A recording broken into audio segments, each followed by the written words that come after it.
ধন্যবাদ আপনাকে। আমি ডাক্তার নাদিম পারভেজ ইমন। আমি শহীদ সোহরাওয়ার্দী মেডিকেল কলেজ থেকে এমবিবিএস শেষ করেছি। আমরা এখানে বিভিন্ন মেডিকেল কলেজ থেকে ডাক্তার এবং মেডিকেল শিক্ষার্থীরা এখানে উপস্থিত হয়েছি। মেডিকেল জোন বাংলাদেশ ইসলামী ছাত্র শিবিরের পক্ষ থেকে আমরা এখানে চিকিৎসা সেবা কেন্দ্র স্থাপন করেছি। আমাদের আসার উদ্দেশ্য হচ্ছে, আমরা সকলেই জানি বিগত 16 বছর ধরে আওয়ামী লীগ বাংলাদেশে একটা ফ্যাসিস্ট রেজিম কায়েম করেছিল।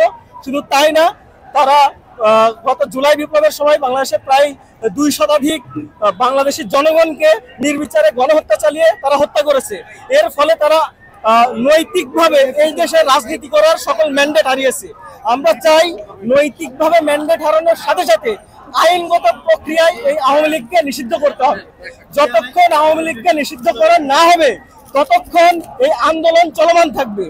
আর যতক্ষণ এই আন্দোলন চলমান থাকবে, এই আন্দোলনের সাথে একাত্মতা পোষণ করে এই আন্দোলনকারীদের সকল প্রাথমিক চিকিৎসা সরবরাহ করার জন্য আমরা এখানে মেডিকেল টিম এখানে 24 ঘন্টা সংযুক্ত আছি। যতক্ষণ আন্দোলন চলবে আমরা ততক্ষণ এখানে আছি। এবং আমরা দেখতে পাচ্ছেন এখানে প্রাথমিক চিকিৎসা সরঞ্জামের জন্য যে সকল ওষুধপত্র লাগে আমরা এখানে সব সরবরাহ রেখেছি।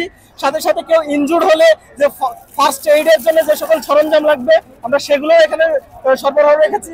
এখানে স্যালাইন পানি আছে, যারা ক্লান্ত হয়ে যাচ্ছে এসে স্যালাইন ব্যবহার করছে। সুতরাং আমরা আমাদের সাধ্যমতো চেষ্টা করছি যে এখানে সকল আন্দোলনকারীকে যাতে প্রাথমিক চিকিৎসা দিতে পারি, সেজন্য আমরা মেডিকেল টিম এখানে সদা তৎপর আছি।